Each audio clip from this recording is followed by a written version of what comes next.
welcome to Movie Review Mom. I'm the mom and I do the movie reviews. If you are a subscriber coming back to visit, yay, I missed you. I'm so glad you're here and I really appreciate your support.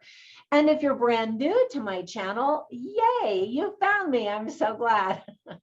My goal is to give you the heads up on filmmaking quality so that you can make the best decision as to whether or not you want to spend time or money or both watching a specific film. So this specific film I'm reviewing today is called 3,000 Years of Longing. This romantic fantasy was released in theaters the last day of August and is now available to stream online. I think it flew under the radar of a lot of people. So that's why I wanted to have you check it out. The movie is rated R and is an hour and 48 minutes. And my movie review mom grade is a B. I actually really enjoyed it. Let me explain why. So I'll point out things in a nutshell, things I liked and didn't like, themes worth talking about, interesting lines, funny lines, tips for parents, and recommendations for other films. All right, let's dive in. So in a nutshell, a lonely scholar on a trip to Istanbul discovers a djinn, who's like a genie, who offers her 3 wishes in exchange for his freedom. The movie was written and directed by George Miller with writing help from August Gore and A.S. Byatt. My voice just cracked. The film is based on the short story, The Djinn in the Nightingale's Eye by A.S. Byatt. All right, so there were plenty of things that I really liked about this film. First of all, the title is intriguing, don't you think? So is the movie poster. I hadn't watched the trailer before seeing the movie, and so I had no idea what this film would be about, but I was definitely curious, especially because I really love the 2 leading actors. I adore Tilda Swinton. She is such a chameleon of an actress and is perfect in this role. Her character's name is Aletheia, which means truthful in ancient Greek, which adds a little insight to her character's personality. She's perfectly paired with Idris Elba. I loved both of their performances in this adult fairy tale. Now, there's some clever humor with sharp insights that often made me laugh. Cinematographer John Seal loved this story so much that he came out of retirement to shoot this movie. It is simply gorgeous to look at.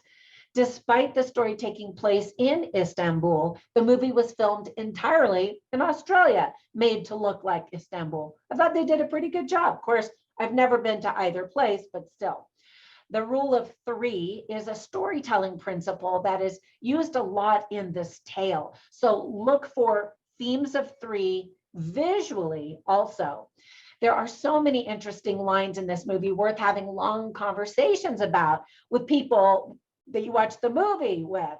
There's some very cool CGI, lovely soundtrack, and I've always loved the idea of being gifted with 3 wishes by a genie. So, and I spent an hour after I saw the movie thinking, what would I use my wishes on? So I want to know, what would you wish for? Comment down below. Now, there were some things that I didn't like or just thought could have been done better. For example, this is a clever talking movie that is dialogue heavy, mingled with action. Even the action scenes have heavy narration, so some viewers just won't appreciate that. Ironically, it's the telling of the individual stories that can be problematic in this movie. There are quite a few scenes in Act 2 with nude women, so rated R, like full on frontal. The final scene doesn't really provide clear resolution that some viewers will want. They won't feel quite as satisfied. The trailer has set up unclear expectations for viewers. I think that a lot of the negative reviews are coming from people who thought it was going to be just a fantasy action movie. And it is, but like I said, there's a lot of quiet moments of talking and narration that get in the way of just a fantastical story where you disappear. So let me give you some tips for parents. You have to read some subtitles when the Greek of Homer is spoken. Not very many though. Like I said, we see full frontal female nudity in a pool and later in some other scenes. There's profanity and an F-bomb and some violence. Some of the themes that are illustrated well are stories, writing, imagination, hope, freedom, love, companionship, knowledge and the thirst for knowledge, power, and the heart's true desire. So I always write down funny lines and interesting lines on my written review at moviereviewmom.com so that you can kind of get a taste for the movie. I'll share a few of them with you right now. First of all, one of the funny lines is when Alethea first meets this jinn, this genie, and she says, "I don't suppose you speak English." And I just thought that was, funny and convenient when genies in faraway lands speak English. I mean, of course, he's a genie. He could speak any language. In fact, he watches the TV for a minute and then just soaks out the English language from TV, which is ironic, too, because there's a lot of garbage on TV. Anyway, some of the interesting lines are when Alethea says, "Mythology is what we know back then. Science is what we know so far." And I love that because sometimes people think the science that we know now is all science and will never be proven wrong. And that has been proven wrong for centuries. Another line that actually I thought was funny and kind of insightful was when Alethea is talking to the jinn and she says, "I'm a literary scholar. We don't know much." And then another interesting line that Alethea says to the jinn is, "There's no story about wishes that is not a cautionary tale." And I know a lot of us wish we could just be rich. We wish we could win the lottery, right?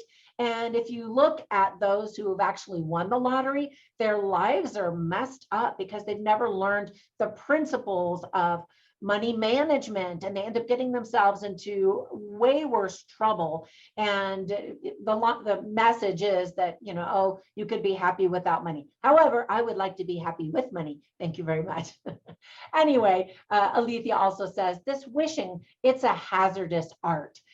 Anyway, there are a lot of really clever things that are said as the two, the jinn and Alethea, go back and forth and have this very intellectual discussion and debate, and it's very entertaining. So I really enjoyed this film. It's not perfect, but I think there is a lot of good to be had still in it. All right, so before we go, let me give you a recommendation for another movie I instantly thought of. Now, there's not a genie per se or any magic like that. However, it's a reflection of life, I think, and one filled with meaning and symbolism, and it's called Life of Pi. It also is a gorgeous movie to look at.